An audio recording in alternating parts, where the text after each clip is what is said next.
Hola, escuchas. Bienvenidos una vez más a su programa La Última Neurona. La Última Neurona.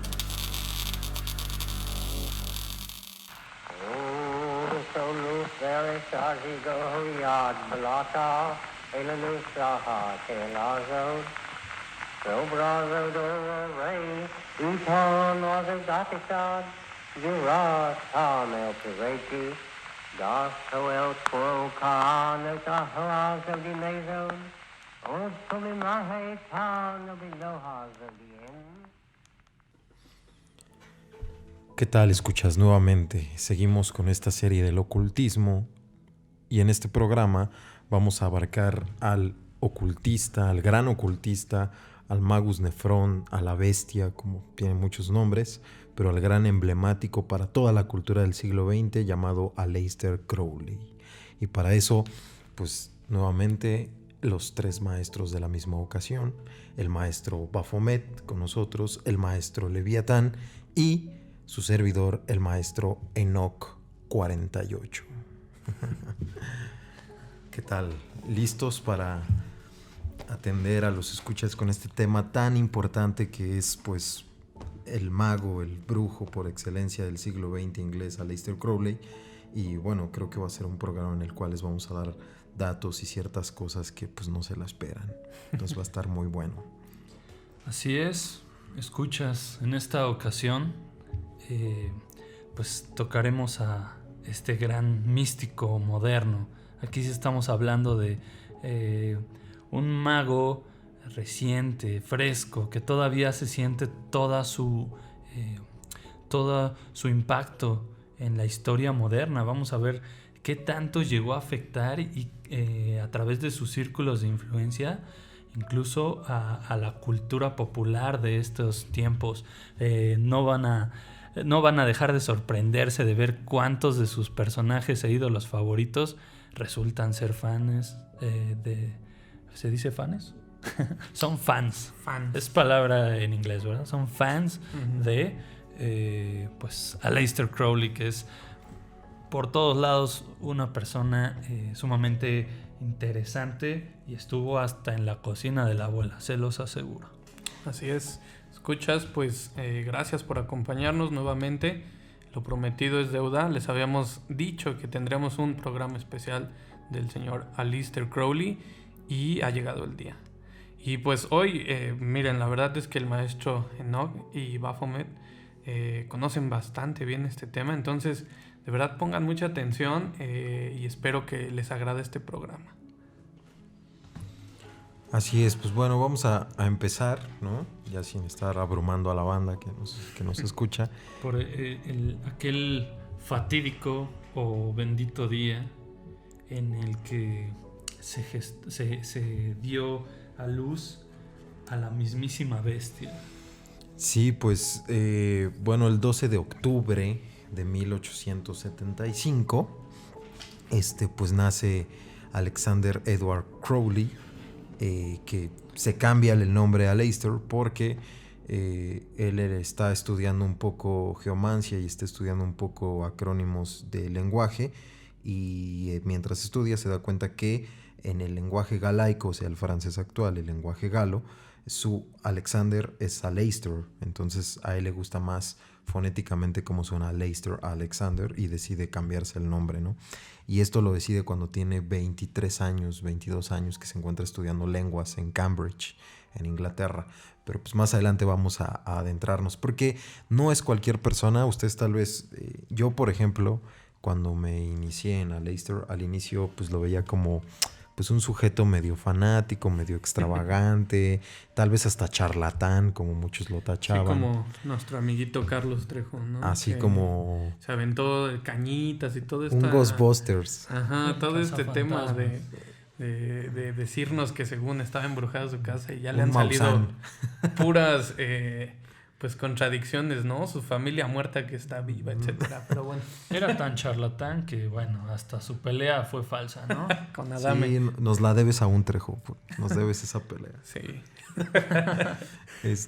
Sí, entonces pues al inicio pues sí dices, ¿qué onda, no? Con este cuate que pero es por ignorancia, es porque uno no entiende y se deja llevar por toda esa fama que le hizo la sociedad victoriana de Inglaterra, porque la realeza nunca lo quiso, esa es la verdad. Entonces se dedicó a hacerle una fama pues terrible a este personaje tan importante. Ya cuando te empiezas a adentrar, pues dices, wow, está increíble. Hay muchas leyendas alrededor de Crowley, ¿no? Desde esta idea de que de niño mataba gatos y... Sí.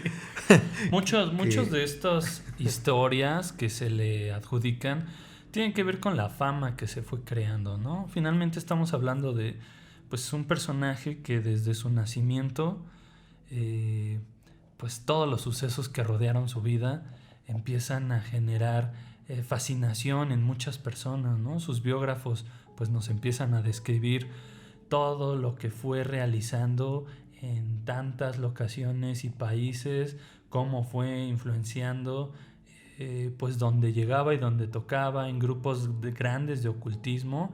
Si escucharon nuestro programa anterior, van a ver que con muchas sociedades secretas o bueno, masónicas, iniciáticas, etcétera, él tuvo mucho contacto y los influyó, y a tal grado que bueno, después hizo sus propias órdenes y se migraron varios de allá para acá, y entonces pues se consiguió una cantidad de seguidores por su particular forma de ser y de interpretar y reinterpretar el ocultismo. Es decir, si ustedes escucharon todo este programa anterior, y si no lo han hecho, háganlo ahora, recomendado.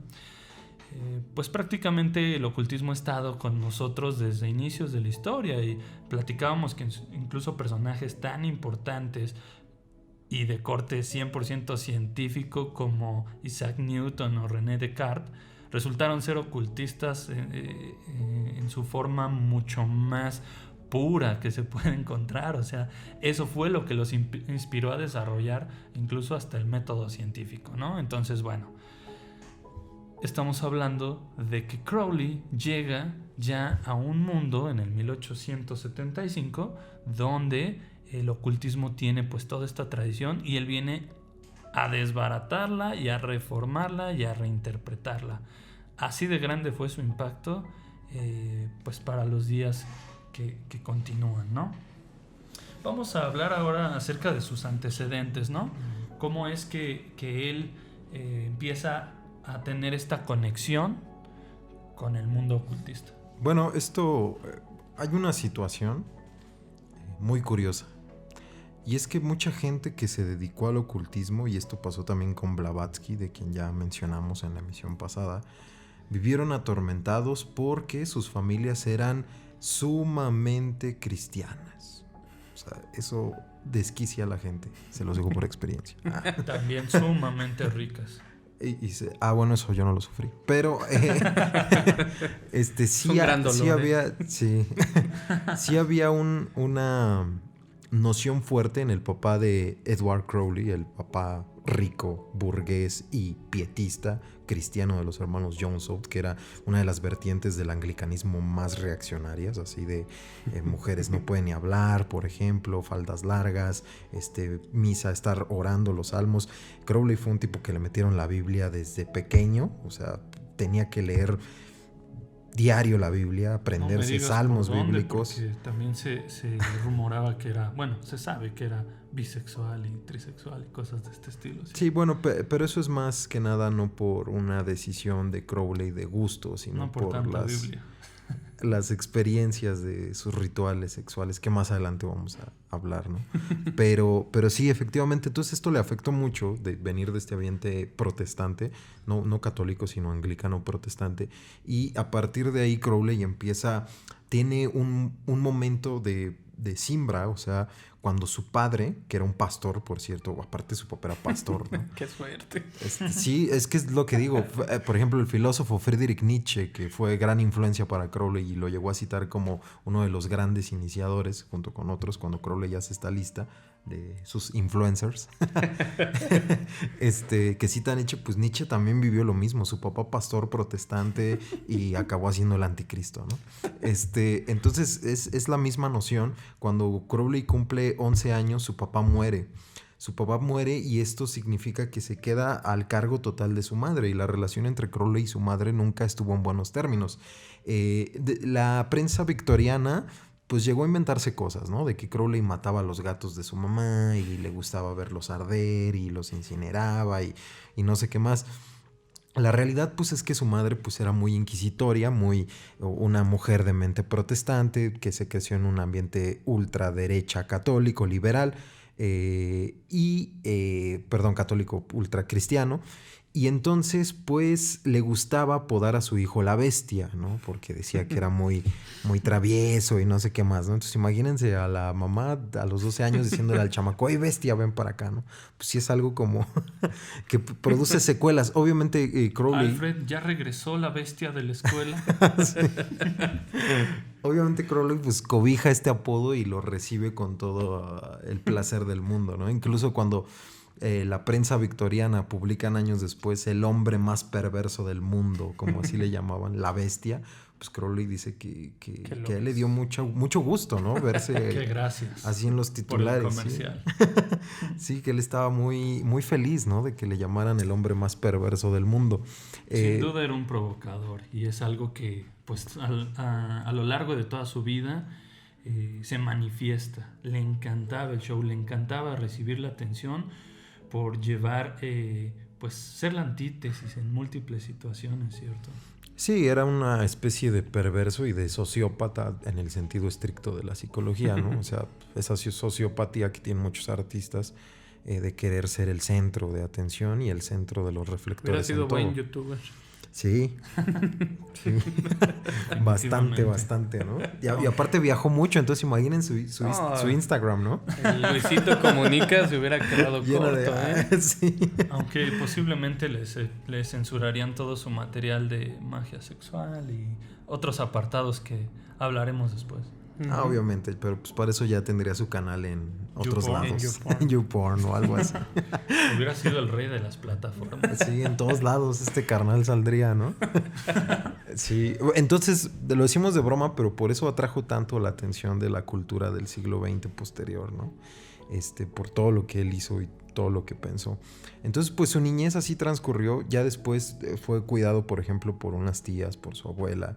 Y Crowley seguía provocando, ¿no? Le gustaba mucho provocar, le gustaba blasfemar acerca de la Biblia enfrente de su abuela, cosas por el estilo, para provocar más que nada. Y ya después, pues era un tipo bastante inteligente al grado de que logró entrar a estudiar a Cambridge, letras clásicas.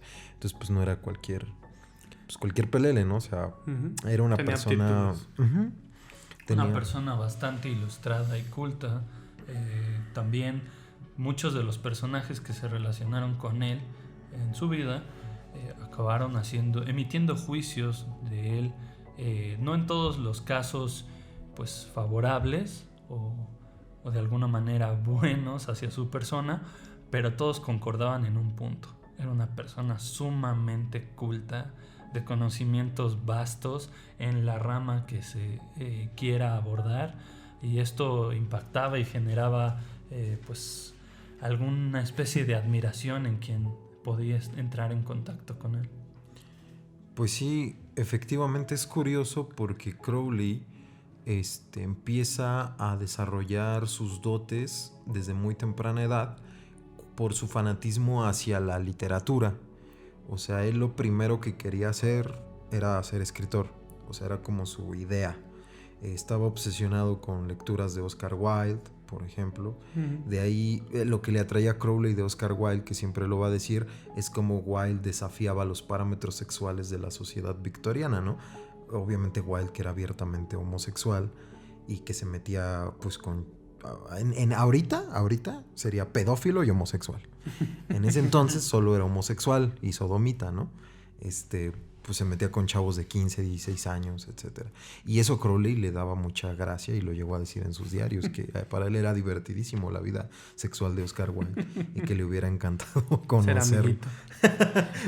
O sea que Oscar Wilde era como el Michael Jackson, ¿no? De la época. Sí, de las letras, el Michael Jackson de las letras. Qué fuerte. Así es. Entonces, pues sí, había una relación muy fuerte de Crowley con la literatura, a tal grado en el cual entra a estudiar a Cambridge letras, y ahí pues empieza a aprender muchos idiomas. Era un tipo como cuando hablamos de MacGregor Matters en el programa pasado, ¿no? El fundador de la Golden Dawn, que va a ser maestro de Aleister Crowley. Era un tipo pues sumamente entrenado en el lenguaje, era un políglota, aprendió mandarín, aprendió hebreo, aprendió egipcio antiguo, aprendió copto, aprendió griego, aprendió latín, sabía inglés, aprendió español, sabía ruso, sabía francés y sabía alemán, ¿no? Italiano también. Entonces, el Papa. Sí. Sí. ¿Cómo se dio el tiempo para aprender todo eso? Bueno, y pues aparte desarrollar magia y bueno, varias... es que en esos tiempos no había podcast ni... Sí, no perdías el tiempo. Es verdad. Sí. Hoy ya sabemos que esto se llama perder el tiempo. Sí. Amados escuchas, por favor, No se vayan. hagan una pequeña reflexión de cuánto tiempo pierden y cuántos idiomas ya sabrían en este momento. Así es. Entonces, siempre que emitamos la última neurona, escúchanla toda y ya después se van a aprender latín o hebreo o algo así, ¿no? Pero primero después del programa. Después de su estimulación semanal de su última neurona, podrán ir a ejercitarla con nuevas lenguas. Exacto, estimular otras cosas. Y pues es interesante, o sea, a mí me llamó mucho la atención porque entonces ya cuando me adentré en la biografía de Crowley, que yo leí un libro que se llama Aleister Confessions en inglés, pero lo voy a volver a leer porque en ese entonces mi inglés no era así muy, muy bueno, pero lo poco que entendí, yo tenía como 21 o 20 años cuando leí este libro de Confessions of Aleister Crowley, y ahí que es un poco biográfico, un poco de sus diarios, pues uno entiende la importancia de este personaje en la cultura y que no era cualquier charlatán como se vendía o como lo vendía la prensa victoriana inglesa de ese entonces, sino pues era un tipo bastante letrado, bastante preparado, bastante iniciado en muchas cosas, y no solo eso, sino la forma en la cual él se inicia en el ocultismo es sumamente interesante, porque en Cambridge empieza a conocer grupos de logias, la primera logia que él le llama la atención, bueno, son dos, el Círculo del Infierno, o el Círculo Infernal, como se le llamaba, y la masonería, que tiene mucho que ver con el Círculo del Infierno. El Círculo del Infierno fueron un grupo de personajes, dentro de ellos Benjamin Franklin, por ejemplo, entonces para que vean nada más la santa realeza de la política norteamericana. Rudyard Kellis, que fue un diplomático británico, y otros personajes políticos, más que nada, que eran parte de este Círculo del Infierno, en el cual era un brazo extendido de la francmasonería de York.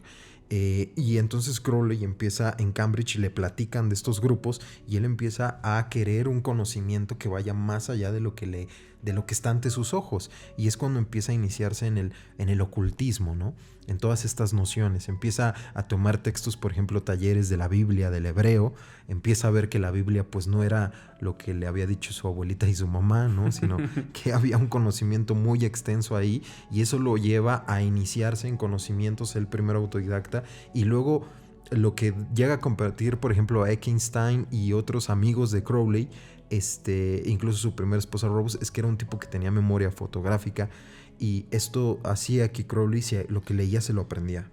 O sea, me lo leo y lo aprendo.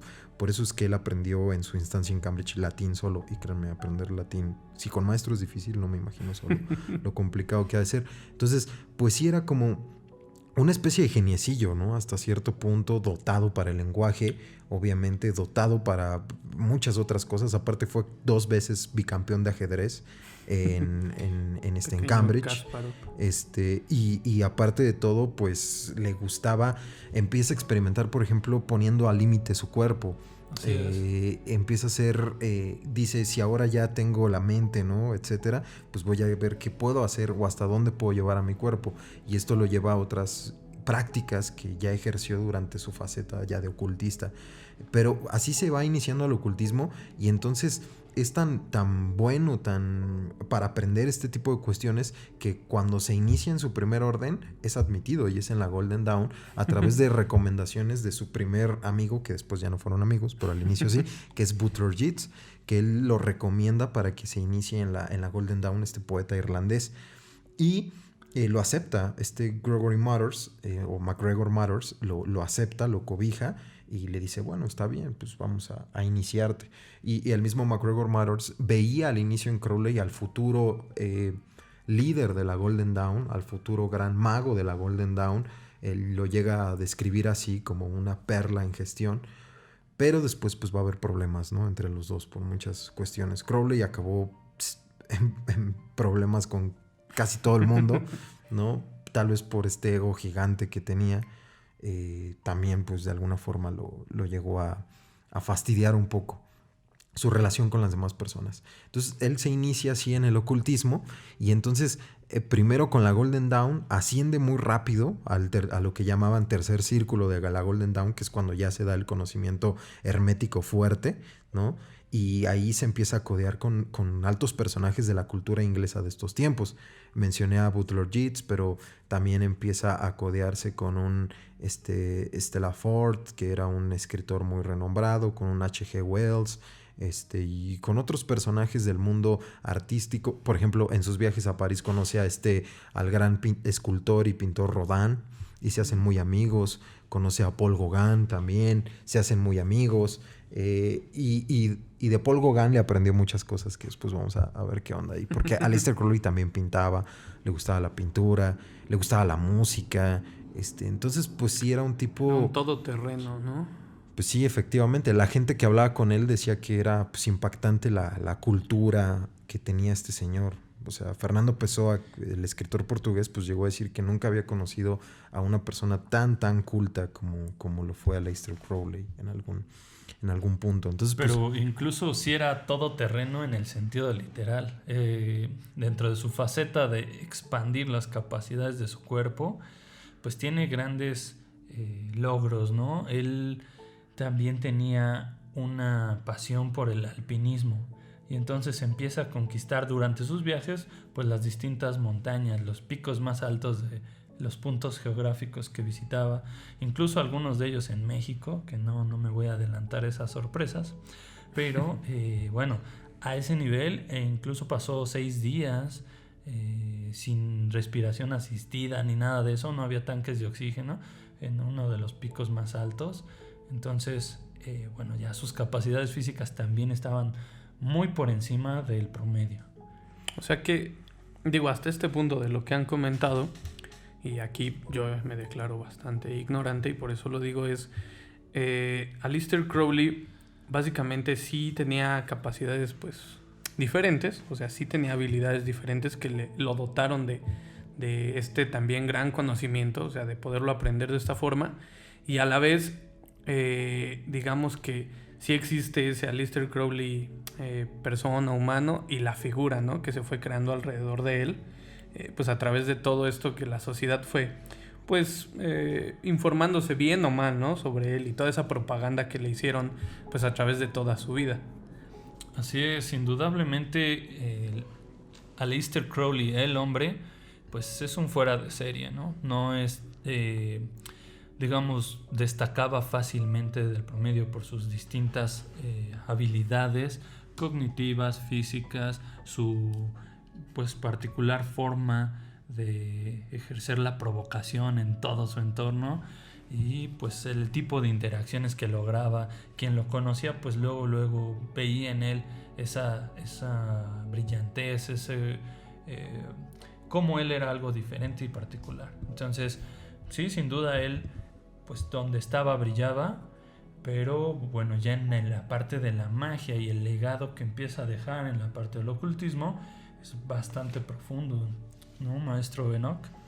Sí, bueno, ya hablar de la ideología de Crowley, bueno, es muy complejo, es tener nociones fuertes de ocultismo para comprender, pero vamos a tratar, ¿no?, de explicar, ¿no? Sí, de adentrarnos en sus principios, digamos, hacia dónde orientó su obra, ¿no? Hacia qué ideas, por dónde rondaba, pues el camino que él dejaba arado para otros.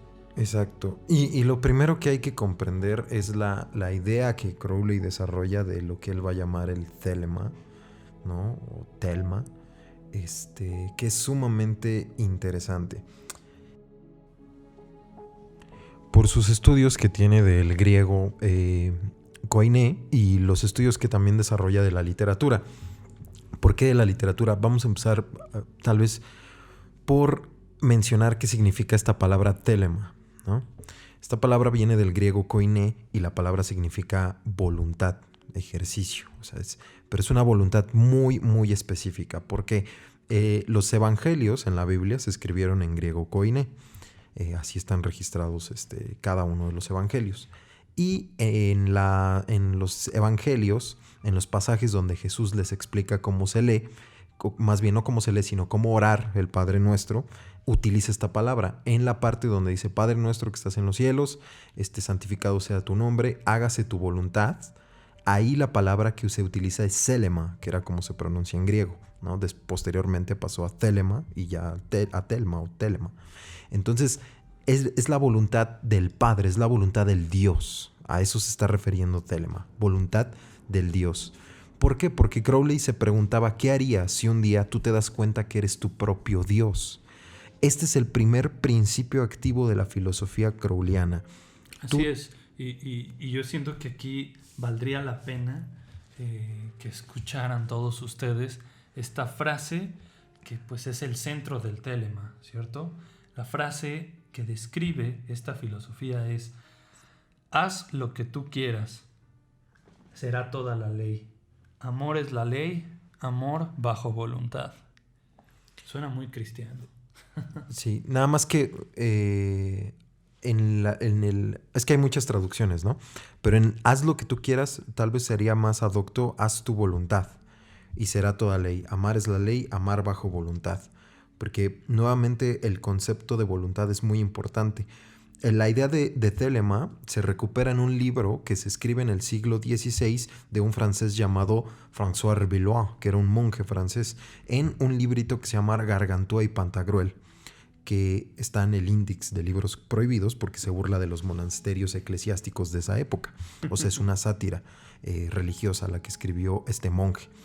Y para Crowley, obviamente como buen provocador, era de sus escritores predilectos. Entonces, cuando Crowley lee, que por cierto él tradujo a François Rabelais una versión muy buena al inglés británico, él se da cuenta de que ahí utiliza la misma palabra cuando habla de la abadía del Telema. La abadía del Telema era un lugar en donde la gente podía hacer lo que quisiera, o sea, de acuerdo a su voluntad. Entonces ahí ya no existía el dominio, y es lo que le asombró a Gargantua, a uno de los personajes, porque ya no existía el dominio de la Iglesia Católica.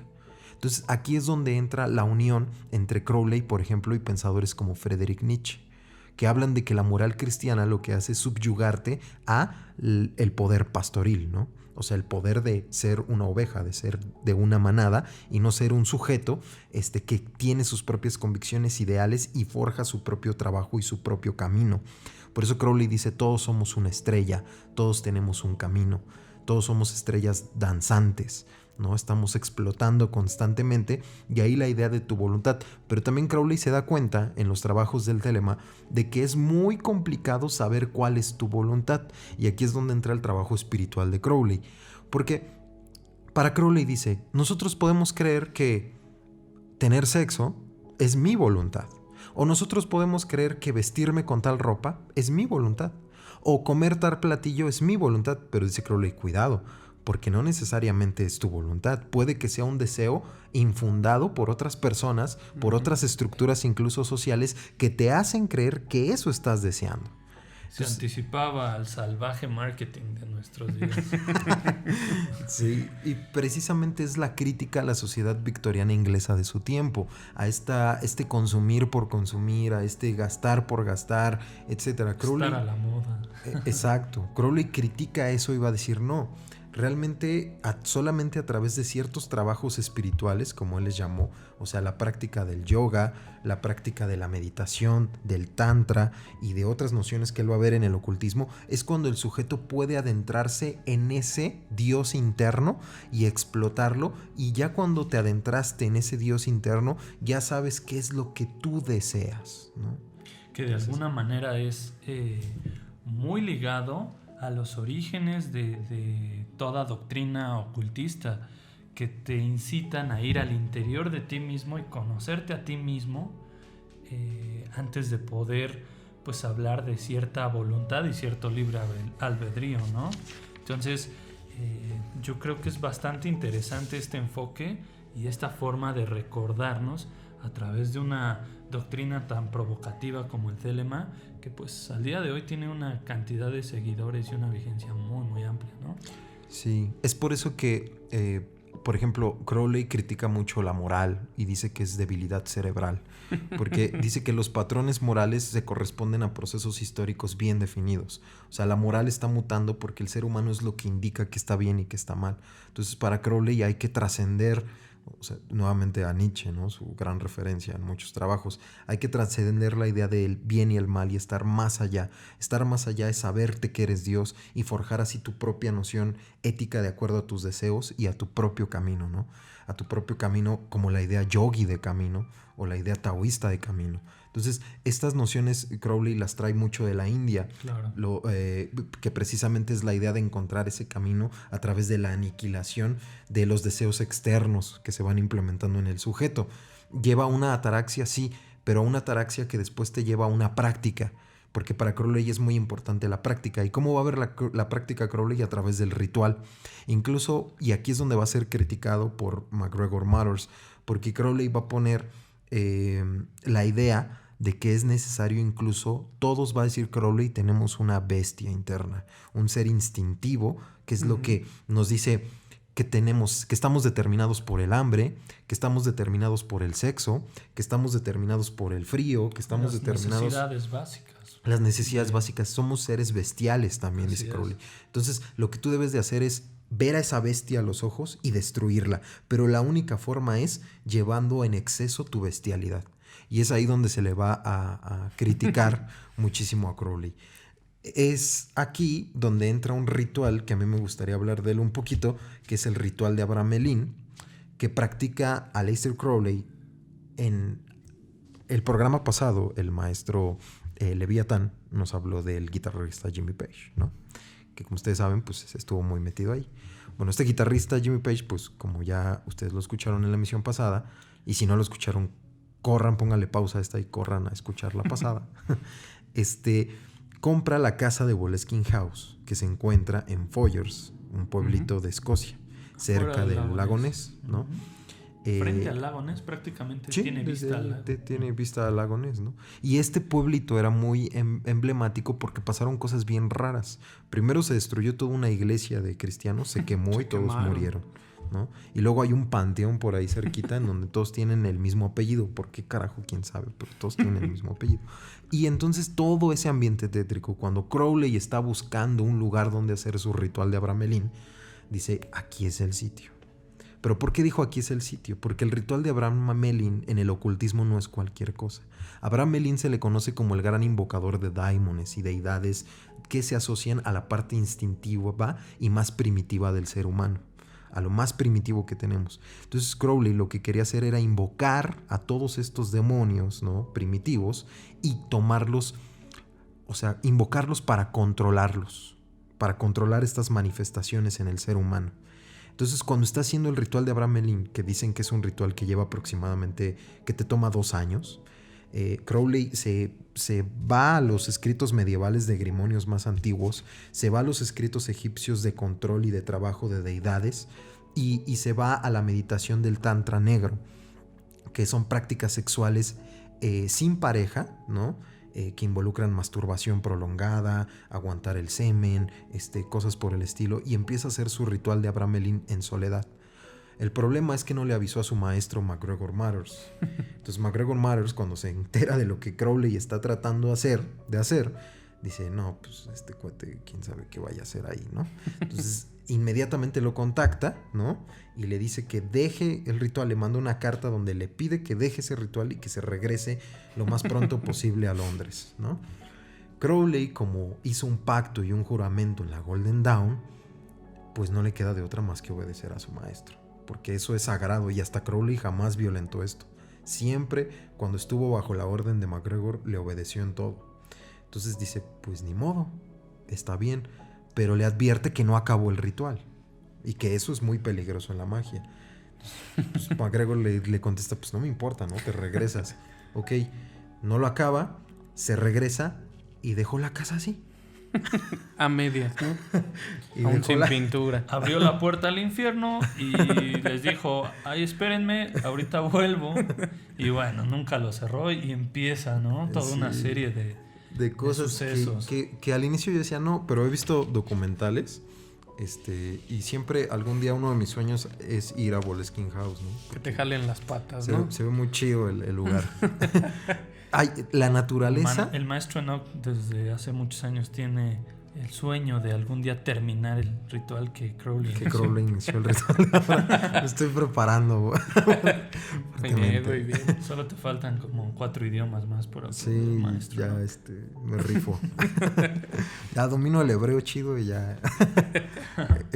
No, entonces dicen que una parte de atrás de la casa, o sea, la naturaleza está muerta, ya no crece vegetación. ¿No? O sea, todo está muerto, en verdad. Vean imágenes, y van a ver cómo los jardines están muertos y la gente dice que trata de cultivar y que se le Nada, muere y nada, nada, sí. que ya es tierra muerta ahí. Pareciera choro, pero sí es No, verdad. pero sí, vean sí vean es en esas serio, fotos ¿no? y esos Y documentales. mucha gente va ahí, hay una como chocita al lado de Boleskine House y la gente entra a esa choza y pues hay símbolos acá de pentagramas, ¿no? Y símbolos ocultistas, etcétera. Ahí está escrito también la firma de Jimmy Page, el Sofo, ¿no? Ujú. Muchos dicen que Jimmy Page varias canciones las escribió en esa casa, en ese... Sí. llevaba su instrumento y pues le jugaba al mago Sonrix, ¿no? También. Ujú. Y incluso que estaba tan obsesionado Page que se vestía con las vestimentas de Crowley, Vestimentas de ¿no? Crowley. Y que así andaba en la noche, ¿no? O sea, Sí. o Todo sea, un tipazo ese señor Page. todo un personaje, ¿no? Entonces era mucho el fanatismo que tenía este guitarrista al grado de comprar ropa, accesorios, gastar millones y millones de dólares en toda esta idea Todo de lo que diga Crowley. todo lo que diga Crowley se Se hace, hace. ¿no? Sí, pues Entonces, se dice, ¿no? Que ahí se grabó. Bueno, no se grabó. Se se ideó ideó Stairway to Heaven. Que ahí nace, ¿no?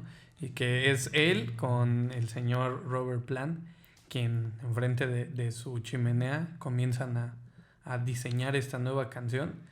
Y pues ya también dijimos, ¿no? Que esa rola pues tiene según hay un mensaje oculto que si lo pones al revés dice pues ama a Satán y no sé qué. Sí, pero dice que el camino de la bestia es el 6-6 y que ¿Cómo les quedó el ojo? Escuchas, la escalera al cielo es la carretera al infierno.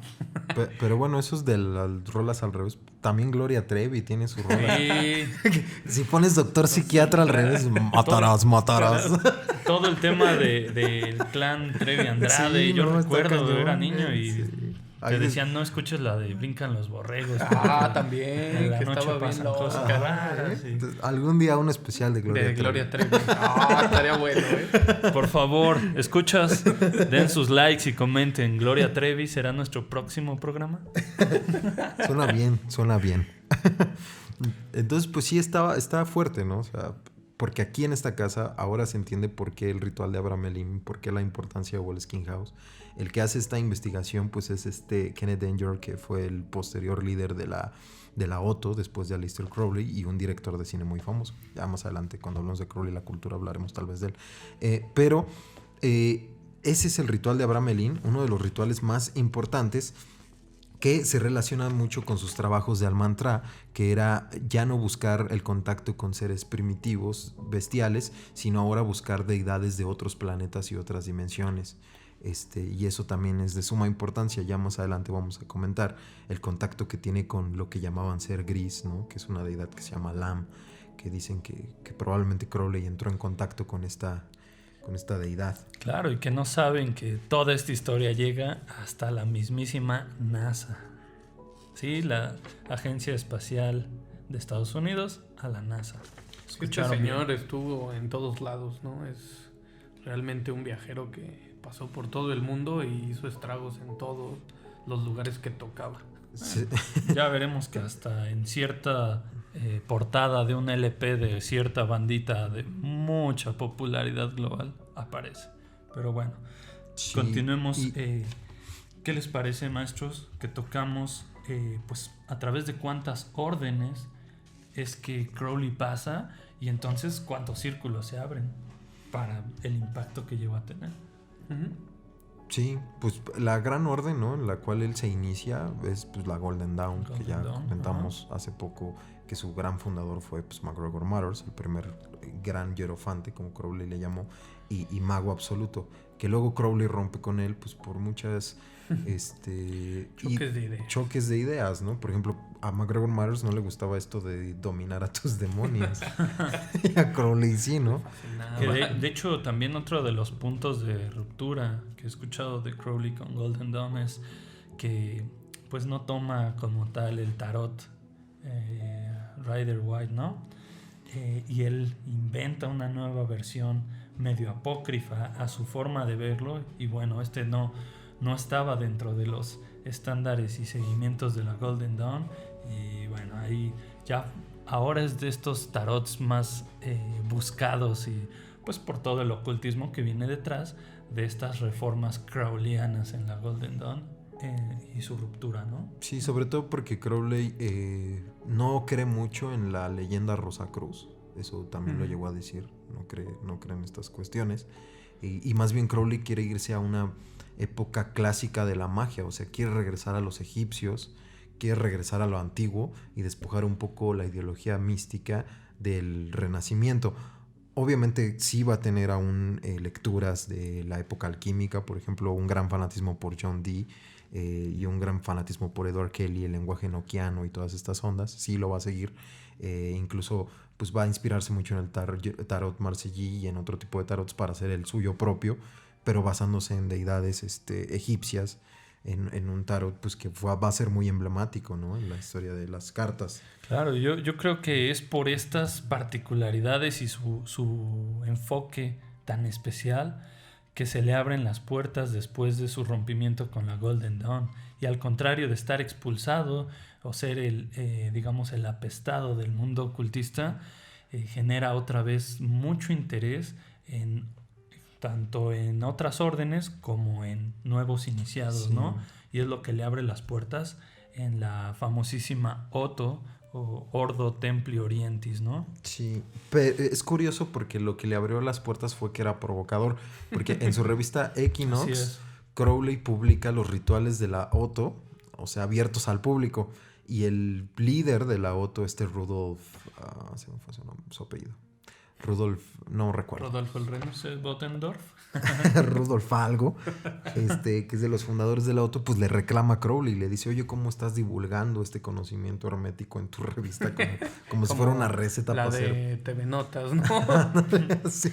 3 huevos, echa la harina, le da vueltas por 5 minutos. Exacto. Y tiene Y un entonces, demonio en el horno. Crowley le va a decir que se aproxima una nueva época, y es aquí donde vamos a hablar de su pues, evento importante, que fue el desarrollo del libro de la ley, el Telema. Porque le platica a Rudolf que viene una nueva época de transformación y que toda la gente debe estar preparada. Entonces Crowley viene a romper una idea, hasta podemos decir clasista y de élite en la magia. Para Crowley la magia cualquiera poder aprender aspectos mágicos y No tienes que ritualísticos. ser alguien tocado, ¿no? Tocado. Y obviamente esto también lo va a llevar al odio de la masonería de Scotch. Y al odio de la Golden Dawn. Y al odio pero la Otto, Rudolf, comprende bien estas nociones y le agrada el proyecto a tal grado en el cual cuando él deja la orden, a Crowley lo pone como líder de la Otto. Entonces Crowley empieza con su primer proyecto y la Otto ya se va a basar en el libro de la ley. El libro de la ley es lo más importante que escribe Crowley, es como la Biblia crowleyana, ¿no? Porque ahí viene la anécdota interesante. En uno de sus tantos viajes que hizo, en este caso fue al Cairo, Egipto, con su esposa Rose, su primer matrimonio, su primer luna de miel, y pues Crowley dice, pues vámonos a Egipto, ¿no? Entonces, pues pues va, dice su mujer, vámonos. Llegan, Crowley pues empieza a visitar los lugares clandestinos donde venden pues tráfico de reliquias y cosas así. Sí, de hecho se le abren muchas puertas porque se registra como príncipe y princesa, ¿no? Entonces Sí. se registran ahí en un cuarto y este cuarto, gran cuarto, lo adapta como un templo y empieza a traer ahí reliquias y cosas y bueno, empieza con sus rituales. Y bueno, casualmente esta mujer empieza a entrar en trances recurrentes donde empieza a hablar en egipcio antiguo, y él empieza a transliterar todo esto, ¿no? Pero como no era tan bueno en esa versión del egipcio antiguo, pues consigue un traductor y empieza a entender que los mensajes que al parecer su compañera está canalizando son los de máxima importancia, que le empiezan a anunciar que ya viene el cambio de eón o de era. Esto ocurre, ellos van en 1904, me parece, en febrero de 1904, van a Egipto y para marzo 18 ya tiene claro esto y que viene el equinoccio. Entonces el ritual que el maestro Enoch les va a comentar ocurre el día 20 para el 21 de marzo de 1904. Sí, fue un ritual que duró aproximadamente 5 días, del 20 al 25 de marzo, o sea, por las fechas que andamos ahorita. Uy. Ya vieron qué precisos. Recibir el equinoccio. Es cuando Crowley empieza a entender o asimilar a través de su mujer, que es la medium, las palabras que le está revelando. En algún punto, el 20 de marzo, Crowley dice que siente una presencia en una esquina de la casa, ¿no? En sus diarios lo relata, y que al voltear ve a una especie de profeta vestido con una indumentaria como persa, va a decir Crowley, ¿no? Entonces Crowley dice, a lo mejor es mi inconsciente que me está traicionando y me está haciendo creer que estoy proyectando eso. Porque, o sea, Crowley también era como muy autocrítico con sus trabajos, o sea, era escéptico hacia el ocultismo muchas veces, porque decía que a veces pues es nuestra mente que nos juega jugarretas y nos hace creer cosas que no. Entonces decía que hay que ser muy precavidos a la hora de tener alucinaciones o visiones en trance. Entonces cuando él empieza a ver esto, empieza a hacer cuestionamientos de la cábala. Crowley en ese entonces se consideraba a él a sí mismo como el mejor lector de la cábala que había. Entonces él dice, seguramente si es una proyección de mi inconsciente, no vas a ver más cábala de lo que yo sé.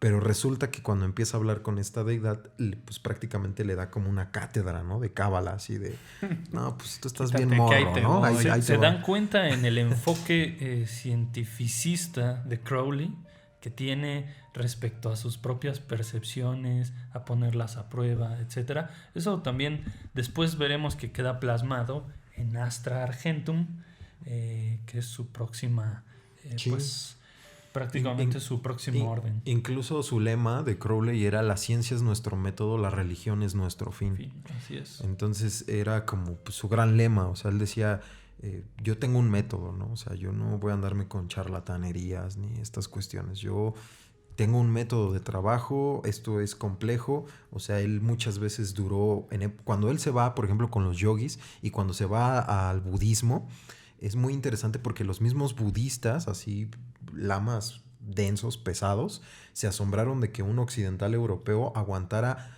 un mes en ayuno total sin presentar síntomas de estar demacrado. De gastritis. Entonces decían, no, pues sí, o sea, uno no desayuna y ya anda chillando, anda echando el reflujo, ¿no? Estás pasando aceite ya. Entonces este carnal un mes sin comer, sin probar alimentos, y decían que lo veían como si nada, pues eso los asombró mucho, ¿no? Entonces era porque Crowley empieza a entender que el ocultismo y las prácticas esotéricas requieren un dominio total del macrocosmos, o sea, del cuerpo, de lo material, que tiene mucho que ver con la voluntad. O sea, Crowley dice, si yo sé lo que voy a hacer con mi voluntad es porque yo tengo autocontrol de mi voluntad. O sea, es porque yo puedo dominar todos los aspectos de mi vida. Y es aquí donde saca la idea del telema, y este profeta que él se encuentra, del cual les estaba hablando, es precisamente... Esto ocurre a través de ese ritual que mencionabas, Maestro Enoch, en donde pues ya después de haberlo completado, se dice que el 8 de abril es cuando escucha una voz Ajá. Y esa voz pues la reta y entonces se da cuenta a través de esto que nos describiste que sí es algo externo a él, que incluso posee un conocimiento y que se lo Superior. desea transmitir, ¿no? Entonces es cuando él pues se aboca a entender este mensaje de esta entidad que se identifica como Aiwass. Aiwass es su nombre y dice ser el representante del león de Horus. Eón es como un periodo de tiempo. Entonces una nueva era para Crowley que entraba en este equinoccio. Y bueno, durante 3 días es que le dicta lo que será este gran libro de la ley, que es su obra más importante, el llamado Liber Alber Legis. Entonces él escribe sin parar, durante 3 días se dice todo lo que le dicta el mismísimo Aiwass. Así es, sí, el Liber Alber Legis, que es como el nombre que le da Crowley al libro de la ley, ¿no? En donde le pone el libro de la ley porque sigue esta noción que siguió Moisés y que siguió Mahoma de revelación. Crowley, recordemos que en sus trabajos del Telema y en sus trabajos posteriores va a hablar que todos tenemos un santo ángel guardián. Así es, su angelito de la guardia. Entonces, al que le rezan. El de la dulce compañía. Entonces, él dice que Mahoma logró, ¿no?, adentrarse con su ángel. Moisés subió al Sinaí y recibió la revelación de las tablas de la ley. Y Crowley dice de sí mismo que ahora él está recibiendo la nueva ley del siglo XX, ¿no? O sea, él va a traer las buenas nuevas, así, digo, está pues, cañón, ¿no? Porque sí, bueno, ya comparar a Nuevo profeta. Moisés, que fue el primero que bajó un texto de la nube a la tablet, y ahí lo dejó y son las leyes divinas, decir, bueno, yo lo estoy recibiendo de una personificación llamada Aiwass, que es del león de Horus y es el libro de la nueva ley, es algo que pues sin duda ya tiene tintes mesiánicos, ¿no? sí, y obviamente de la mitología pues egipcia, porque pues Crowley va a hablar de entidades como Nuit, que es la diosa noche, va a hablar de entidades como Hadith, que es el mensajero y el que da el orden, va a hablar de el Horus niño o el Horus joven, como le va a llamar, que es precisamente la gran revelación de un Horus iniciático, o sea, no el Horus que pelea contra Set. Recordemos que Horus pelea con Set y Set le arranca el ojo, ¿no? No, sino el Horus iniciático, el Horus del cambio, de que se está dando cuenta de la transformación iniciática, ¿no? A través de los consejos de hechicería de su madre Isis, ¿no? Isis como la gran dadora de hechicería. Recordemos también que en la mitología Isis, a través de hechicería, logra a Osiris reconstruirle el cuerpo después de que Set lo desmembra, ¿no? Entonces toda esta mitología egipcia Crowley la tiene muy en cuenta y entonces está trabajando este tipo de entidades egipcias antiguas, a tal grado de que él va a hablar de la diosa, la gran madre Babalón.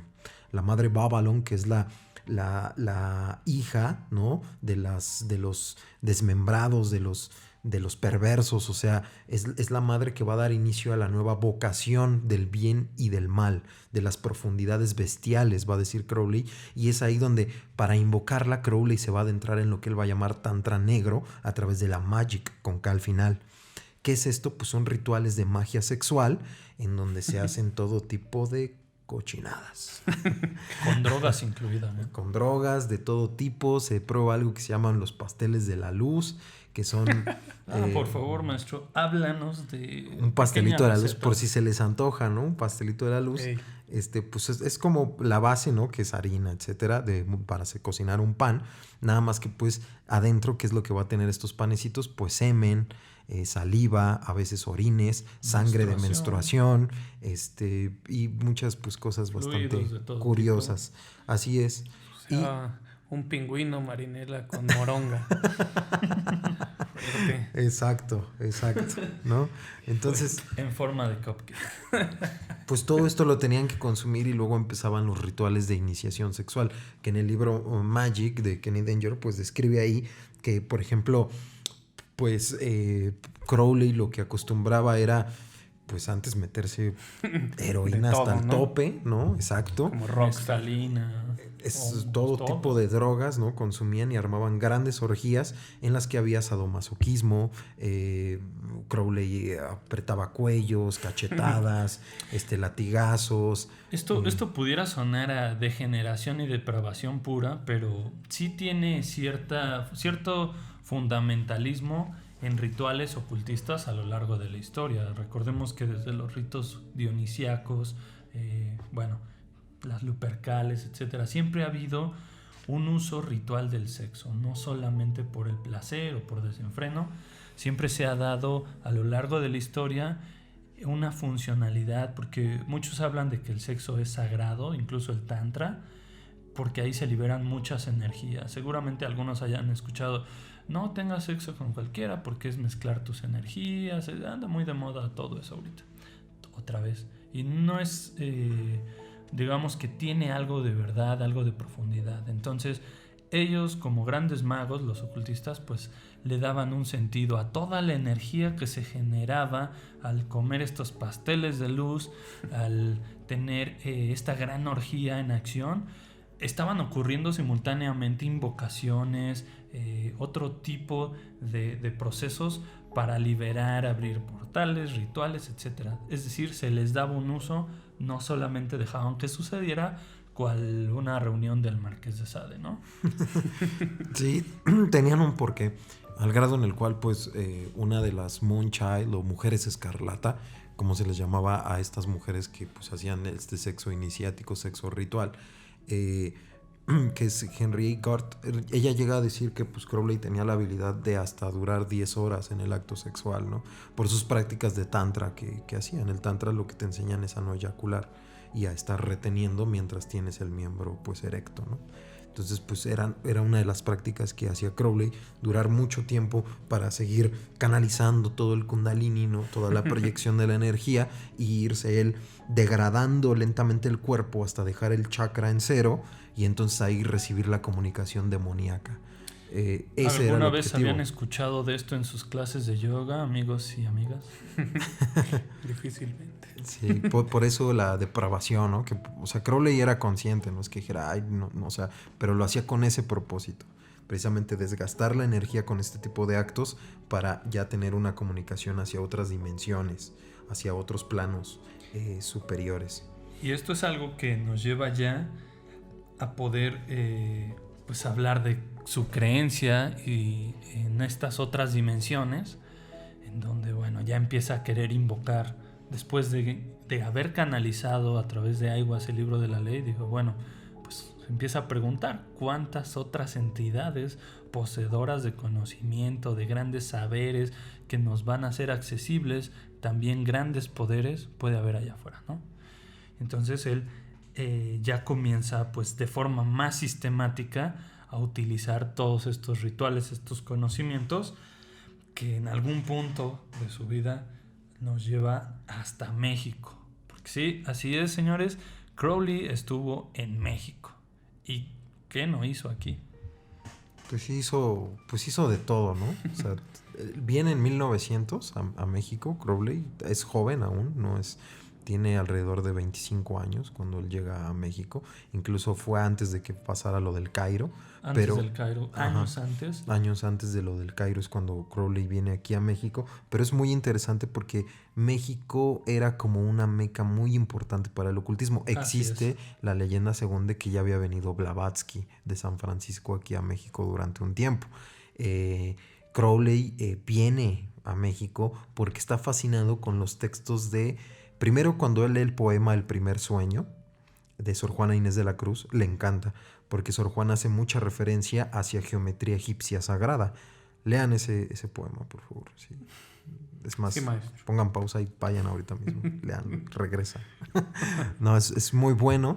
Y también lee los textos de Carlo de Sigüenza y Góngora, otro humanista coetáneo de Sor Juana Inés de la Cruz, en donde habla de la Atlántida y de la relación de México con la Atlántida, y su teoría de que los olmecas son derivados de gente de Egipto que emigra. Y pues recordemos que Crowley está obsesionado con la cultura egipcia. Entonces esto le llama muchísima la atención que hay entre los mayas, los olmecas y los egipcios, ¿no? Entonces él dice, yo tengo que ir a este país, o sea, tengo que adentrarme en sus misterios, y entonces él decide viajar a México, y aquí es donde está un buen tiempo, porque aparte de todo va a iniciarse en un grado muy importante en la masonería, que es el grado 33, a través de un masón mexicano que se llama Don Jesús Medina.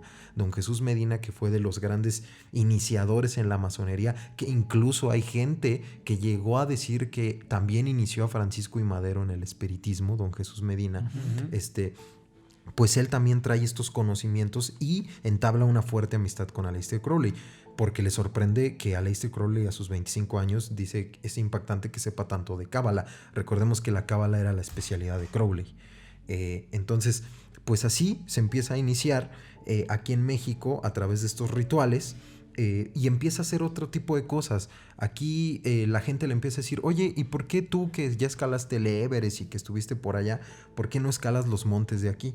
Y es cuando Crowley empieza a hacer sus viajes, escala el Iztaccíhuatl, escala el Popocatépetl, en Tepoztlán se va a los montes más altos, incluso dicen que pues, se adentró en el Teposteco 2 semanas y no bajó hasta después de esas 2 semanas, cuando decía que ya había contenido un fuerte ejercicio espiritual de meditación, que se fue a perder por ahí un tiempo.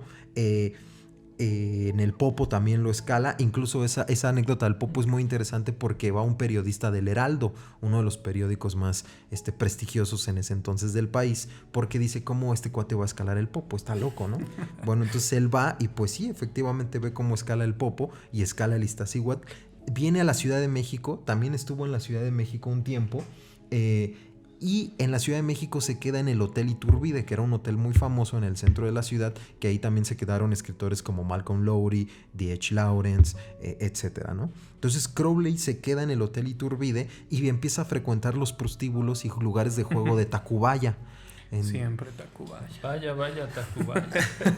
Y él no conocía y sí fue. Así es. Entonces Crowley empieza a adentrarse en las casas de prostíbulos. Ahí sí no especifica qué fue a hacer ahí, pero pues, yo quiero suponer que algo interesante, ¿no?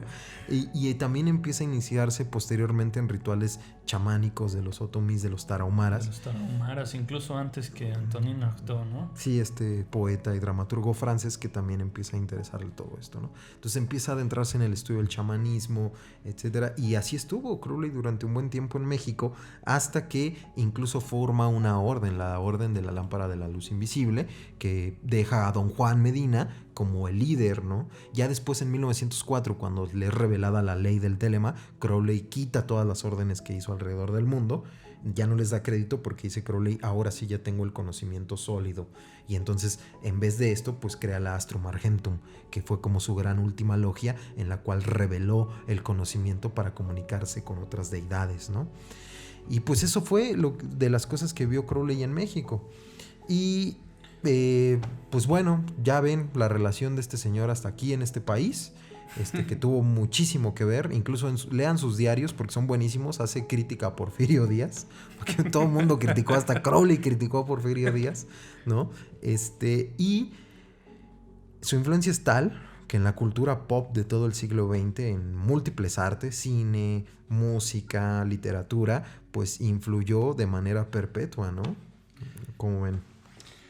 Así es, bueno, pues es un personaje tan controvertido y tan viajero, con tanta influencia, y sus círculos pues intelectuales de alta alcurnia, sin duda iba a generar un gran impacto. Y yo creo que otra faceta interesante a mencionar es, por ejemplo, su rol en la Segunda Guerra Mundial, donde, sí, así es, tuvo un rol en la Segunda Guerra Mundial, para hablar de su influencia. Bueno, el mismísimo Winston Churchill tenía que tener un consejero. Y de entre todos los posibles consejeros, se dice que acercándose al final de la guerra, pues se allegó hacia el mismísimo Aleister Crowley. Que entonces, bueno, estamos hablando de un gran mago, la mismísima bestia, que es quien ahora aconsejaba a Winston Churchill a no salir de la Segunda Guerra Mundial y a permanecer. Y bueno, ya sabemos lo que sucedió, ¿no? Con este enfrentamiento entre aliados y el eje. Pero bueno, a ese nivel de conexiones con políticos. No solo criticó a Díaz, era amiguísimo de Churchill. Entonces, un personaje de este Y tamaño... enemigo de Mussolini, porque lo corren. Así Lo es. corrió de Sicilia porque se murió un vato.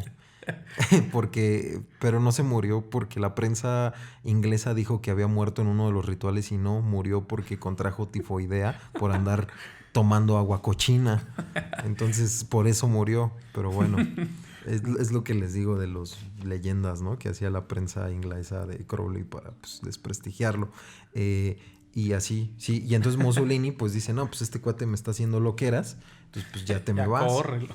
Lo corre, pues también Crowley ya regresa y pues no sé si han visto, ¿no? Que la famosa V de la Victoria de Churchill, bueno, pues decían que eso es un amuleto de poder que le dijo Crowley que siempre hiciera para alejar a las malas vibras, ¿no? Cosas así. Pero la historia de las incursiones de Crowley en, obviamente, pues su país natal, tiene que llegar incluso a... Esto le va a tocar a muchos de los fans y van a ir corriendo a revisar la portada de su disco. Estoy hablando de el famosísimo Sgt. Pepper's Lonely Hearts Club Band de los Beatles. Si lo tienen allá al alcance o googleen en este momento y encuentren esa imagen de portada, ahí hay muchísimos personajes. ¿Por qué demonios debería aparecer la cara de Crowley entre ellos? A ese tamaño. Bueno, ya sabemos de todo el misticismo atrás de los Beatles y lo que se habla. Eso será para otra ocasión. Pero ahí mismo sale la cara y ustedes, bueno, probablemente algunos lo sabían, pero estoy seguro que no todos, que ahí tienen a Crowley en casa. Sí, búsquenlo. Y bueno, esto fue por el lado de Europa. Por el lado de América, pues también estamos hablando de su impacto en Estados Unidos. Estados Unidos fue algo muy, muy especial. Ha llegado el momento de contar la relación entre Crowley y, la liga que tarde o temprano llegó hasta un sujeto llamado Jack Parsons. Maestro Nock. Ah, sí, Jack Parsons. Amigas. No, sí, es que me acordé de rola de Eye in the Sky de Alan Parsons Project, que es una joya. Una joya maestra. Sí, es que aquí el maestro está como en Universal. Le fascina esta música de esta época. Sí, entonces, porque tiene mucho que ver con lo que vamos a decir. Porque, fíjense, la rola, para que vean qué poderosa es, empieza con Sirius. Cuando ustedes van al disco Eye in the Sky, empieza con Sirius y luego Eye in the Sky. ¿Por qué tiene mucho que ver? Primero, se llaman Alan Parsons en honor a al apellido de Jack Parsons, ¿no? Uh-huh. También era un ingeniero Alan y músico. Uh-huh. Como Jack Parsons, que era un ingeniero aeronáutico muy pesado en la NASA. Sí. Nada más para interesante ahí la relación, ¿no? Uno en la NASA y el otro se avienta todo el disco, le graba todo el disco a Pink Floyd del Dark Side of the Moon. Entonces, de cierta manera se había ahí una relación interesante. Sí.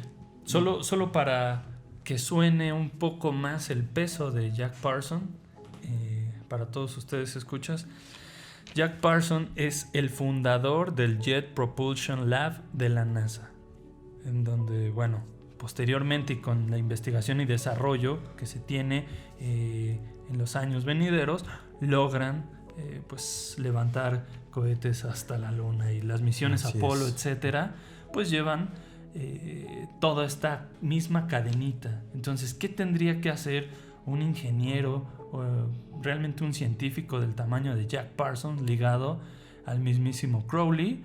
Y que después vamos a poder tocar ahí ciertos temas respecto a por qué la misión se llama Apolo, Columbia, y todo el misticismo. Si han visto los parches de la NASA, eso también vamos a poder platicar un poco de ello. Pues tiene que ver con que Jack Parsons pues, fue el que empezó a darles nombres de deidades griegas antiguas, de ciudades míticas antiguas, como el Atlantis. Etcétera. Entonces, pues la NASA adoptó ponerle esta terminología por Jack Parsons. Y, ¿no? la simbología en los parches de las misiones espaciales, las que llevan los astronautas hasta el espacio. También. Y todo tiene que ver por los rituales que hace rato les comentaba, de los trabajos de Al-Mantra, ¿no? Que son lo que después Jack Parsons y Roland Hubbard, que es el iniciador de la cienciología, ustedes habrán escuchado tal vez de esto, que es donde trabaja ahí John Travolta y Tom Cruise. Tom Cruise es el sumo sacerdote. Sí, ¿no? Está cañón. Que se inspira esto para Stanley Kubrick para una película muy buena que es Con los ojos bien cerrados, ¿no? Es que se inspiran los ritos de También la será cienciología. otro programa, estén atentos. La luna, Kubrick y ojos bien. Sí, es que hay tantas cosas. Entonces, Jack Parsons, pues los trabajos del mantra hablaba de comunicación con deidades de Sirio. Ahora entienden por qué la rola de Alan Parsons empieza con algo que se llama Sirio. A través de Horus y su ojo. Por eso sigue Eye in the Sky. Eye in the Sky. Entonces es la comunicación de Sirio, Andrómeda y la Tierra, la santa trinidad triangular del eje de comunicación crowleyano, que adaptó Jack Parsons para hacer toda su ideología de los rituales de Babylon. Entonces, por eso esta rola es tan poderosa. Y todos la escuchamos y ¡ay, in the sky! Y no sabemos todo el trasfondo ocultista que tiene la rola, ¿no? Capaz estás invocando acá un demonio, ¿no? A un Aiwas bien loco. Un cachetadón que te metes. Ni tampoco por qué la fascinación de la NASA por continuar con esa simbología y ocultismo tan declarado, ¿no? Entonces vemos cómo influye mucho en la cultura pop. Influye, obviamente ya hablamos de Led Zeppelin. Ese ya busqué. Y los Doors también. Hay una foto muy rara de Jim Morrison con una escultura de Aleister Crowley y le está agarrando. Yo hace apenas una amiga me la enseñó y pues, yo no conocía esta foto hasta que la vi y sí sale Morrison con una pequeña escultura de un Crowley meditando. Entonces también la influencia en los Doors, ¿no? Recordemos el anagrama de Morrison tomado del vudú, que es Mr. Mojo Racing, ¿no? Que también pues tiene mucho que ver con la idea del ocultismo, esoterismo y todas estas ondas. Porque en los 60 pues se dio un boom de todo esto y en los 70 también. Y la deidad esta que contacta a Crowley, relacionado ahorita al fenómeno de extraterrestres y esto que es Lam, ¿no? Lam, que es cuando Crowley hace el dibujo de Lam, tiene una cabeza gigante gris, ¿no? Muy parecido a lo que son los grises de hoy, ¿no? Estamos de hoy. hablando de antes de que surgiera todo el fenómeno de Roswell. Me parece que es por el 45, algo así, donde él hace esta canalización y entonces... a través de rituales entra en contacto con esta entidad llamada Lam, que sí es un cabezón. La única diferencia con la clásica imagen que todos tenemos de un extraterrestre es que los ojos no son grandes y negros, ¿no? Almendrados, son pequeñitos, pero el resto de características son así. Bueno, sobre todo porque en 1946 es cuando hace el ritual Jack Parsons, los rituales de Babylon con Hubert. Y después de eso se da lo de los avistamientos de... ¿Cómo se llama esto? De Roswell. De Roswell. Entonces muchos ocultistas dicen que estos cuates abrieron un portal que no pudieron cerrar, ¿no? Y empezaron a hacer estas apariciones, ¿no? O que los llamaron. Sí, entonces es lo que se cree, ¿no? Que al final hay una relación ahí. Pero sí, muy interesante. Entonces, pues creo que la figura de Crowley se ve bastante vasta, extensa para abarcar en un solo programa, pero bueno, sin duda creo que hemos abarcado puntos que pues tocan miles de secciones y de interés que les puede surgir a todos, si no es por la NASA, es por los egipcios o por la Olmeca o por sus sociedades secretas fundadas y sus logias y los libros. Todo este conocimiento que Crowley pues nos va legando y toda su influencia en la cultura pop, incluso para aparecer en la portada de Sgt. Pepper's, ya quisiera yo estar ahí. Es a través de pues su fascinación por el ocultismo y los grandes logros de este mago llamado la Bestia, que pues hasta el día de hoy siguen haciendo eco, ¿no? Sí, sumamente importante. Ya dando conclusiones, ¿no? Crowley muere a la edad de 75 años, viejo, en un hospicio para ancianos, solo, adicto a la heroína, y se acabó. Ese fue el final de Crowley.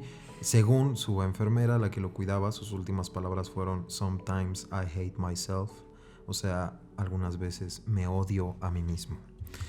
Entonces, ese fue el fin de Aleister Crowley, del gran mago del siglo XX, del gran ocultista y mente privilegiada del siglo XX.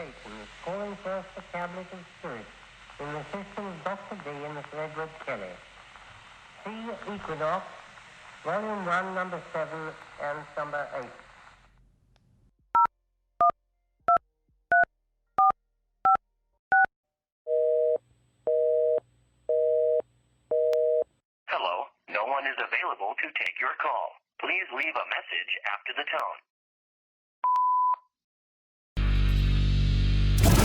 La última neurona.